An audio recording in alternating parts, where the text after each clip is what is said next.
Getting students' attention can be a real challenge in school. And if you've been a student, a teacher, you may not be a teacher yet, but you've certainly been a student and you know how long you can get a class together. And I tell you what, in my first year I should say, it was always, come on guys, come on everybody.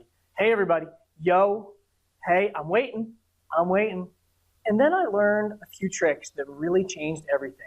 Number one, I got my confidence up, and this is what you need to do if you're a brand new teacher or a future teacher. You need to know that, yo, you are in charge, and when it's go time, that's how it goes. And people will listen. Number one, if you have that attitude, they'll start treating you with respect. But if it's, hey everybody, hey, I'm trying to get your attention, I'll tell you what, they're gonna run right over you like they have a 4x4 and they're mud bogging.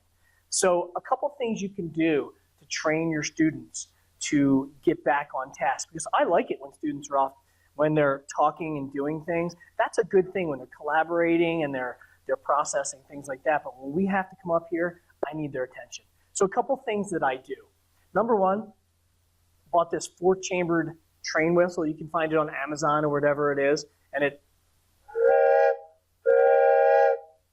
that works out really well. I usually have it in my back pocket. I have a couple of them. I never let students put their lips on here because I don't want their nasty spit inside my train whistle. But and they'll always ask you, by the way. So I have a couple of them. Also, if you have lights in various parts of the room, it's always 2, by the way. I always do 2 of these. And they know by the second one, it's quiet time, focus time. Lights the same way, turn them on and off. First light and then second light goes off, boom, it's quiet time. The other thing that you can do, well, there's a lot of things. If you don't have one of these, you can say, hands flat on your desk. Let's hear them slap. Good dunk. Or hands on your head if younger kids. You might not want to do that with older kids. And here's some of the psychology behind it. People like to be led. They like to be told what to do. And you don't use your powers for evil here. You use the powers for good to get everyone focused.